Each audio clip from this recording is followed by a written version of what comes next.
સર્વે વૈષ્ણવોને મારા જય શ્રી કૃષ્ણ. આપ સર્વેનું મારી ચેનલ હસુ પટેલમાં સ્વાગત છે. આજના સત્સંગમાં આપણે સાંભળીશું શ્રી મહાપ્રભુજીના 84 બેઠકજીના ચરિત્રમાંથી બેઠકજી 27 શ્રી કાશીનગરમાં શેઠ પુરુષોત્તમ દાસના ઘરમાં બિરાજતા બેઠકજીનું ચરિત્ર. મારી ચેનલમાં જો કોઈ નવા હોય તો મારી ચેનલને સબસ્ક્રાઈબ કરજો અને આ વિડીયો લાઈક અને શેર કરજો, જેથી કરી અન્ય વૈષ્ણવોને પણ સત્સંગનો લાભ પ્રાપ્ત થઈ શકે. આજના સત્સંગમાં સાંભળીએ બેઠકજી 27 શ્રી કાશીનગરમાં શેઠ પુરુષોત્તમ દાસના ઘરમાં બિરાજતા બેઠકજીનું ચરિત્ર.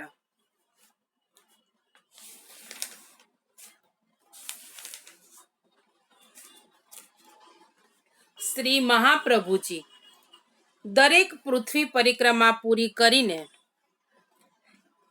કાશી પધારતા હતા અને ત્યાં થોડાક મહિના મુકામ કરી ફરીથી બીજી પૃથ્વી પરિક્રમાનો પ્રારંભ કરતા હતા. આપશ્રીએ પહેલી પૃથ્વી પરિક્રમા 9 વર્ષમાં પૂરી કરી, બીજી પૃથ્વી પરિક્રમાને 5 વર્ષ લાગ્યા અને ત્રીજી પૃથ્વી પરિક્રમા 4 વર્ષમાં પૂરી કરી. આમ આપશ્રીએ પોતાના જીવનકાળનો ત્રીજો ભાગ 3 પૃથ્વી પરિક્રમા કરવામાં જ વ્યતીત કર્યો છે. ઉત્તર પ્રદેશમાં આવેલું કાશી શહેર ખૂબ જાણીતું છે. આ કાશી શહેરમાં શ્રી મહાપ્રભુજીના પિતાશ્રી લક્ષ્મણ ભટ્ટજીના સેવક ચૌડાનગરના દિવાન કૃષ્ણદાસજીના પુત્ર શેઠ શ્રી પુરુષોત્તમદાસ રહેતા હતા. તેઓ કાશીના નગર શેઠ હતા. એમ કહેવાય છે કે તેમની પાસે 56 કરોડ રૂપિયા જેટલી વિપુલ ધનરાશિ હતી. કાશીના રાજા પણ તેમનું માન રાખતા હતા. શ્રી મહાપ્રભુજીએ જ્યારે પહેલી પૃથ્વી પરિક્રમા પછી કાશીમાં મુકામ કર્યો ત્યારે આપશ્રી એક દિવસ સવારે ગંગા સ્નાન કરી સંધ્યા વંદન કરતા ઘાટ ઉપર બિરાજ્યા હતા. તે વખતે શેઠ શ્રી પુરુષોત્તમદાસ ત્યાં સ્નાન કરવા આવ્યા. શ્રી મહાપ્રભુજીના દર્શન કરતા જ તેમને અલૌકિક સ્વરૂપના દર્શન થયા. તેથી તેમણે ત્યાં આવી અને દંડવત કર્યા અને પોતાને શરણે લેવા વિનંતી કરી. આપશ્રીએ તેમને સ્નાન કરી આવવા આજ્ઞા કરી અને તેમણે શરણે લીધા. પુરુષોત્તમદાસની વિનંતીથી આપશ્રી તેમને ઘેર પધાર્યા. તેમની દીકરી રૂક્ષ્મણીને અને પુત્ર ગોપાલદાસને શરણે લીધા અને તેમને શ્રી મદન મોહનજીનું અલૌકિક સ્વરૂપ સેવા કરવા પધરાવી આપ્યું. આપશ્રીએ શેઠના ઘેર બિરાજી શ્રીમદ ભાગવત સપ્તાહ પારાયણ કર્યું. પછી જ્યારે આપશ્રી કાશી પધારતા ત્યારે અહીં જ મુકામ કરતા હતા. એક વખત આપશ્રી અહીં બિરાજતા હતા ત્યારે જન્માષ્ટમીનો મહોત્સવ આવ્યો.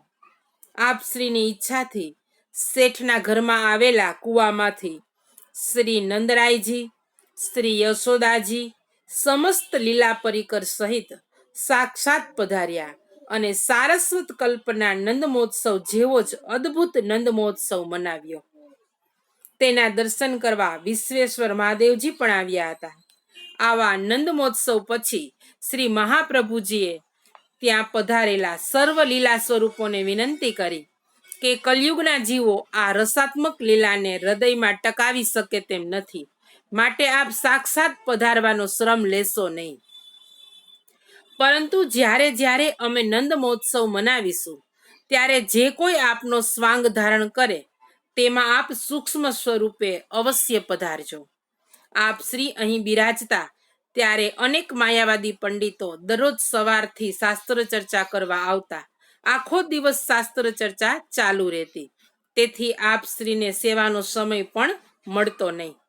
માટે આપ શ્રીએ પત્રાવલંબન નામનો નાનકડો ગ્રંથ રચી પોતાના સેવકોને આજ્ઞા કરી કે આ ગ્રંથ શ્રી કાશી વિશ્વેશ્વર મહાદેવજીના મંદિરના દ્વારે ચોંટાડો. તે વાંચીને જે બ્રાહ્મણને શંકા રહે તે જ શાસ્ત્ર ચર્ચા કરવા આવે. આપ શ્રી આ નાનકડા ગ્રંથમાં એવી સુંદર રીતે પોતાના સિદ્ધાંત પ્રતિપાદિત કર્યા કે કોઈ માયાવાદી પંડિતને ચર્ચા કરવા માટે શંકા રહી નહીં. શેઠ પુરુષોત્તમદાસના ઘરમાં આજે પણ શ્રી મહાપ્રભુજીના બેઠકજી બિરાજે છે. અહીં સેવાનો પ્રકાર બરાબર ચાલે છે. બેઠકજીના ચોકમાં કૂવો આવેલો છે, જેમાંથી નંદ મહોત્સવની લીલા પ્રગટ થઈ હતી. આ બેઠકજીએ આપણે શ્રી મહાપ્રભુજીને દંડવત કરીએ. શ્રી કાશીમાં શેઠ પુરુષોત્તમદાસના ઘરમાં બેઠકજીમાં બિરાજતા શ્રી વલ્લભને આપણા સૌના પૂર્ણ પ્રેમે સાષ્ટાંગ દંડવત પ્રણામ પહોંચે. અહીં વૈષ્ણવો એક બીજો પણ એક પ્રસંગ છે, તે પણ આજના સત્સંગમાં આપણે સાંભળીએ. તો પ્રસંગ છે કે શ્રી કાશીના પંચગંગા ઘાટ પરના લગ્નના બેઠકજીનું ચરિત્ર. શ્રી મહાપ્રભુજીએ બીજી પૃથ્વી પરિક્રમા દરમિયાન કાશીમાં મુકામ કર્યો ત્યારે પાંડુરંગ શ્રી વિઠ્ઠલનાથજી પ્રેરિત દેવન ભટ્ટ નામે તેલંગ બ્રાહ્મણ પોતાની મહાલક્ષ્મી નામની કન્યાનું વાગદાન કરવા માટે શ્રી મહાપ્રભુજી પાસે આવ્યા અને તેમણે પોતાની કન્યા સ્વીકારવા શ્રી મહાપ્રભુજીને વિનંતી કરી. ત્યારે શ્રી મહાપ્રભુજીએ કહ્યું કે આ બાબતમાં તમે અમારા શ્રી માતૃચરણ સાથે વાત કરો. આપ શ્રીએ પોતાના શ્રી માતૃચરણ ઇલ્મા ગારુજીને દક્ષિણમાંથી બોલાવવા શંભુ ભટ્ટને મોકલ્યા અને આપ બીજી પૃથ્વી પરિક્રમા કરવા આગળ પધાર્યા. બીજી પૃથ્વી પરિક્રમા પૂરી કરી આપ કાશી પાછા પધાર્યા ત્યારે તેમનો પરિવાર પણ કાશી આવી ગયો હતો. શેઠ પુરુષોત્તમદાસે લગ્નની સર્વ તૈયારી કરી હતી અને ત્યાં પંચગંગા ઘાટ ઉપર તેમના સ્વસુર દેવન ભટ્ટના મુકામે તેમની સુકન્યા મહાલક્ષ્મી સાથે આપ શ્રીનો ધામધૂમથી લગ્ન પ્રસ્તાવ ઉજવવામાં આવ્યો. તે દિવસ હતો અષાઢ સુદ પાંચમનો. આપ શ્રીના આ લગ્ન પ્રસ્તાવનો આનંદ લેવા અનેક વૈષ્ણવો અને વિદ્વાનો ત્યાં ઉપસ્થિત થયા હતા. લગ્ન પછી આપ શ્રી ગૃહસ્થાશ્રમ અંગીકાર કરી 6 માસ પર્યંત આ સ્થાન પર બિરાજ્યા હતા. તેથી આ સ્થાન પર પંચગંગા ઘાટના બેઠકજી બિરાજે છે. પરંતુ બેઠક ચરિત્રના ગ્રંથમાં કે શ્રી વલ્લભ વિજયમાં આ સ્થાન પર આપ શ્રીએ શ્રીમદ ભાગવત પારાયણ કર્યાનો કોઈ ઉલ્લેખ મળતો નથી. તેથી આ સ્થાન પર આપ શ્રીના ભાવનાજી બિરાજે છે તેમ માનવામાં આવે છે. અહીં શ્રી મહાપ્રભુજીને દંડવત કરીએ.